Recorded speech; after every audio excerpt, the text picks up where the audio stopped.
Saya akan membacakan materi yang pertama, yaitu pengertian stratifikasi sosial. Pelapisan sosial atau social stratification secara etimologis, stratifikasi atau stratification berasal dari kata sastra atau sastrum, yang berarti pelapisan. Karena itu social stratification sering diterjemahkan dengan istilah pelapisan. Masyarakat akan bermakna sejumlah individu yang mempunyai kedudukan yang sama. Menurut ukuran masyarakat, dikatakan berada dalam satu lapisan atau stardom. Pengertian stratifikasi sosial dalam kamus sosiologi, stratifikasi sosial adalah pelapisan atau sistem hierarki kelompok di dalam masyarakat. Jadi, stratifikasi sosial secara etimologi adalah pelapisan atau penggolongan masyarakat secara hierarki yang dipengaruhi oleh beberapa unsur. Secara terminologi, stratifikasi sosial adalah merujuk kepada pembagian orang ke dalam tingkatan atau sastra yang dapat dipandang berbentuk secara vertikal seperti lapisan bumi yang tersusun di atas, di tengah, dan di bawah. Baiklah, cuman itu materi dari saya. Sekian, terima kasih.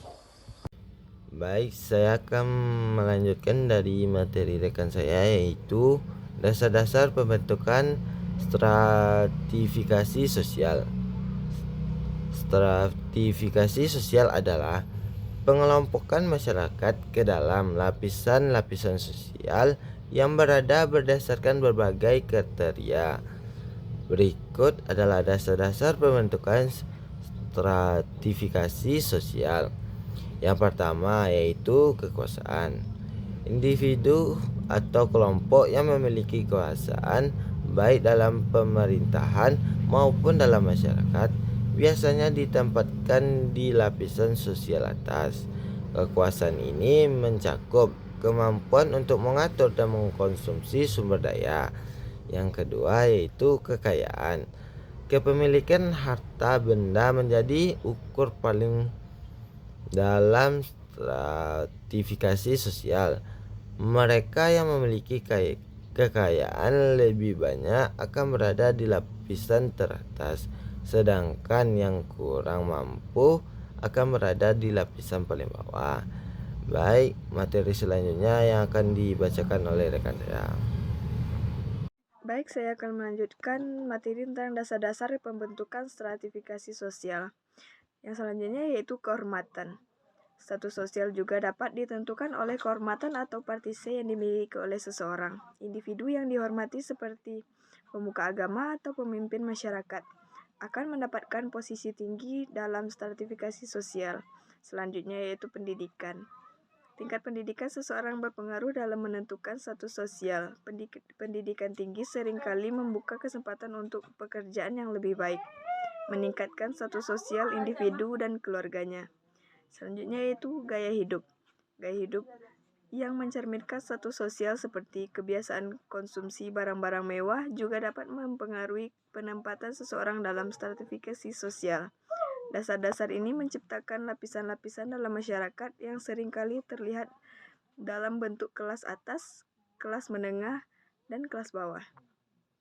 Materi selanjutnya ialah pengaruh stratifikasi sosial terhadap penegakan hukum di Indonesia. Yang pertama ialah hukum sebagai alat pelestarian stratifikasi.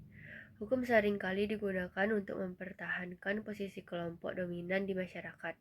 Misalnya, undang-undang kepemilikan tanah, peraturan pajak, atau kebijakan pendidikan tertentu dapat memperkuat perbedaan status antara kelompok kaya dan miskin.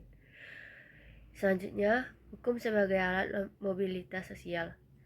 Di sisi lain, hukum juga dapat menjadi alat untuk mendorong mobilitas sosial dengan memberikan akses yang setara terhadap pendidikan dan pekerjaan. Hukum dapat membantu individu dari latar belakang kelas bawah untuk meningkatkan status sosial mereka. Selanjutnya, ketidakadilan hukum berdasarkan stratifikasi. Seringkali mereka yang berada di posisi sosial yang lebih rendah memiliki akses terbatas terhadap sumber daya hukum yang dapat melindungi hak-hak mereka. Misalnya, kelompok dengan status ekonomi rendah mungkin tidak mampu membayar bantuan hukum atau mungkin kurang memahami hak-hak hukum mereka. Selanjutnya, perubahan hukum yang menantang stratifikasi sosial. Terkadang hukum dibuat atau diubah untuk mengatasi ketidaksetaraan sosial yang sudah lama terjadi. Contohnya adalah Undang-Undang Anti Diskriminasi yang bertujuan mengurangi diskriminasi berbasis ras, gender, atau status sosial. Selanjutnya, kontrol sosial melalui hukum. Dalam masyarakat, hukum berfungsi sebagai alat kontrol sosial yang mengatur perilaku anggota masyarakat. Mereka yang memiliki kekuasaan seringkali memiliki pengaruh lebih besar dalam pembuatan hukum, sehingga dapat mengendalikan perilaku kelompok lain. Prinsip hukum dan stratifikasi sosial saling mempengaruhi dalam masyarakat. Hukum dapat menciptakan, memperkuat, atau melemahkan struktur stratifikasi sosial. Misalnya, hukum yang memberi kesempatan pendidikan atau pekerjaan yang sama bisa mendorong mobilitas sosial, sementara hukum yang diskriminatif dapat memperkuat ketidaksetaraan.